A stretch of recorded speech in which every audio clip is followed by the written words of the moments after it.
Selamat pagi Sobat SAR. Perkenalkan, nama saya Rusdido Pangayom, bisa dipanggil Rois. Saya CPNS Basarnas, Latsar Angkatan 12 kelompok 1. Di sini saya akan membahas tentang reskuer perempuan di Basarnas. Sebelumnya, pasti dari Sobat SAR banyak yang belum tahu ya, kalau di Basarnas itu ada reskuer perempuan gitu. Di sini saya sudah bersama senior saya, Mbak Amel. Kita akan ngobrol-ngobrol singkat tentang bagaimana sih tugas seorang rescuer di Basarnas. Apakah dibedakan antara perempuan dan laki-laki, terus pengalaman selama di Basarnas bagaimana, awal mula kenapa bisa milih Basarnas gitu. Baik, sebelumnya mohon izin Mbak Amel, bagaimana sih? Iya, yang pertama perkenalan dulu ya. Silakan Mbak, ada perkenalan dari Mbak Amel.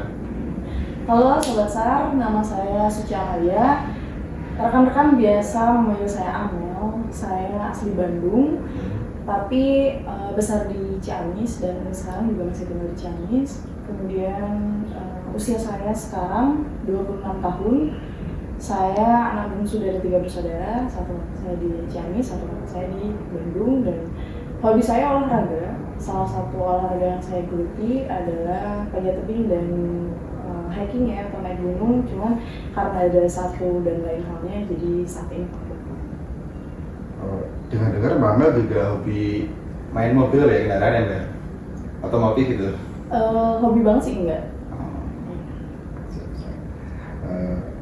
Boleh dong Mbak ceritain kenapa kok ya, soal Mbak Amel perempuan nih, kenapa kok bisa milih formasi Basarnas dan jabatan Pranata Pencarian Mulai gitu, rescuer itu. Mbak Amel kan seorang perempuan, kenapa kok milih jabatan tersebut Mbak? Tolong dijelasin Mbak dari awalnya gimana itu Mbak. Jadi dari awal itu waktu saya lulus SMA di tahun 2017 itu saya sebenarnya disuruh salah satu senior saya di BPBD, karena sebelum saya masuk di Basarnas itu saya kerja di BPBD. Jadi disuruh untuk daftar, saya coba-coba daftar, ternyata gagal karena dulu memang belum bisa berenang. Itu terus di 2019 saya coba daftar lagi, ternyata gagal juga. Waktu itu di perenggingan akhir gagal, dan kedaruannya di 2024 alhamdulillah lolos di Basarnas. Oh, 2024? Iya. 2022. Iya, 2022 alhamdulillahnya lolos di Basarnas. Terus kalau kenapa milih rescuer, karena awalnya saya karena cuma punya ijazah SMA yang masuk PNS itu salah satunya di Basarnas itu adalah jabatan rescuer. Karena waktu itu saya belum lulus kuliah, jadinya coba-coba untuk masuk Basarnas melalui ijazah SMA itu. Menarik sekali ya Sobat SAR ya. Kemudian apa sih pengalaman selama Mbak Amel tuh bekerja di Basarnas sampai dari awal masuk sampai sekarang, pengalaman yang mulai dari yang menyenangkan mungkin, yang paling berkesan, dan mungkin ada pengalaman yang suka dukanya gitu Mbak. Pengalaman di Basarnas tentunya punya banyak teman ya, apalagi waktu Latdas itu ketemu dari Sabang sampai Merauke teman-teman, terus juga belum lagi kita bisa berbaur dengan masyarakat ya, dengan potensi, dengan lain dan lain-lain. Itu adalah satu hal yang bangga buat aku karena bisa kenal banyak teman, banyak relasi gitu. Terus kalau pengalamannya, salah satu pengalaman yang menarik adalah karena luasan kerjanya Basarnas Cilacap itu salah satunya adalah di Pantai Selatan, di mana di Pantai Selatan itu ombaknya lumayan besar dan itu cukup menantang. Menantang, tapi juga tidak menantang alam gitu loh. Tapi cuma yang memang itu adalah salah satu pengalaman saya gitu, kerja di Pantai Selatan gitu. Terus juga ada salah satu yang bikin saya senang, itu saya sebenarnya punya cita-cita atau punya impian, saya pengen bisa berenang bersama hiu paus. Sebenarnya ya. Pernah pengalaman di operasi SAR di Kebumen itu, di Laut Kebumen waktu itu, dan dapat banyak sekali hiu paus di sana. Gitu sih.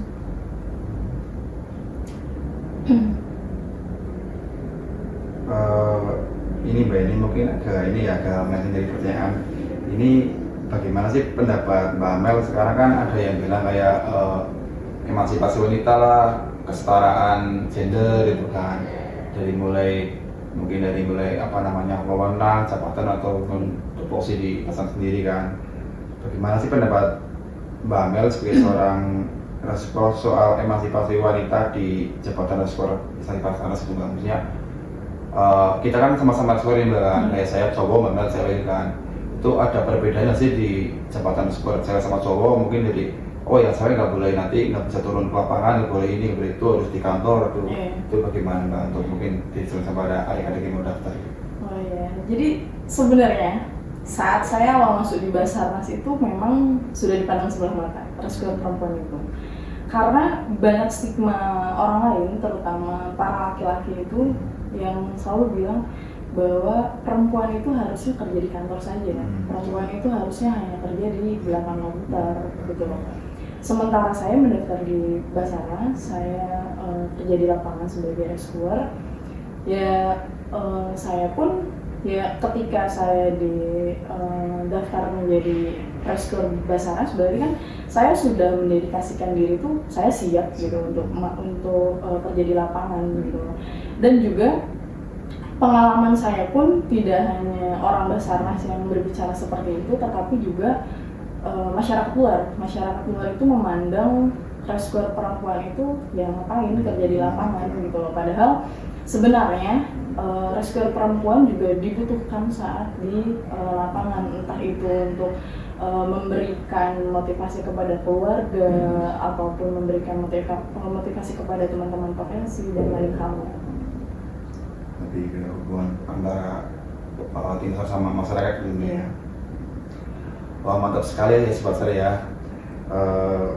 Kemudian gini, Mbak Amel kan orang Ciamis gitu ya, Ciamis itu kan. Sekarang dapat tempatnya di Cilacap gitu kan. Itu kan jauh lah, ibaratnya Mbak Amel sekarang jadi anak rantau di sini. Bagaimana sih rasanya jadi seorang perempuan harus kerja jauh dari keluarga, terus kerjanya juga dibilang lumayan berat lah ya. Itu rasanya bagaimana itu Mbak? Ya rasanya rindu keluarga tentu iya rindu ya, karena kan memang jauh dari keluarga.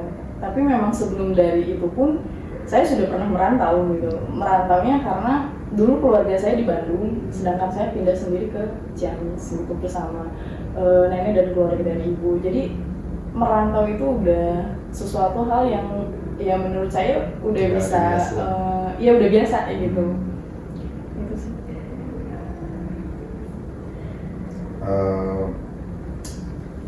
Apa ya, Mbak Mela kan ibaratnya udah menjalani selama 3 tahun ya, jadi rescuer kan.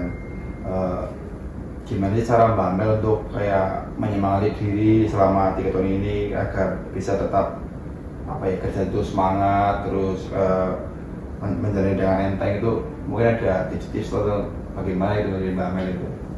Tipsnya enjoy Jalani itu ya? Iya, jalani aja. Ada apa-apa ya udah lurus. Kalau misalkan memang udah ada titik jenuhnya kita, berarti kan kita harus cari kesenangan sendiri gitu loh, kayak olahraga atau nggak hiking ke tempat-tempat yang asri yang enak gitu. Weekend bisa liburan atau cari kulineran, itu sih.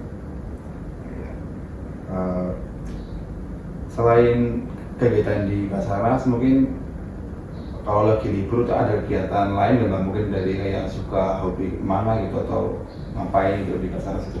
Kalau hobi selain daripada masuk kantor itu paling ya itu hiking kadang, terus juga kulineran atau enggak memang di rumah full untuk istirahat. Oh ya, baik Sobat Sar, sangat menarik ya obrolan singkat kita gitu. Mungkin terakhir ya pesan-pesan untuk para adik-adik kita yang mungkin cewek-cewek yang tertarik dengan mau daftar jadi rescuer Basarnas seperti Mbak Amel. Mungkin dari Mbak Amel sendiri ada pesan-pesan atau wejangan gitu buat adik-adik yang ingin bergabung menjadi Basarnas rescuer perempuan itu? Pesan-pesannya adalah tetap semangat, tetap upgrade diri, baik itu kemampuan dalam pembelajaran, kemampuan dalam fisik, karena apalagi di Basarnas itu yang staff pun saja bisa diterjunkan di lapangan, apalagi kita yang daftar sebagai rescuer, dan apalagi perempuan memang dituntut harus sama seperti laki-laki. Ketika laki-laki olahraga fisiknya sama, ya perempuan juga disamakan gitu kalau di sini.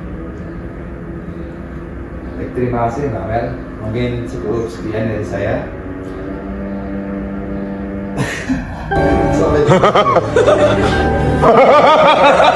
Baik, itu dia obrolan singkat kita seputar Sri-Kandi di Basarnas. Terima kasih Mbak Mel atas waktunya. Mari kita ucapkan slogan dari Basarnas dulu ya. Afikat jagat samagram, we are family gitu ya. 1, 2, 3. Afikam jagat samagram, we are family. Terima kasih. Terima kasih Mbak.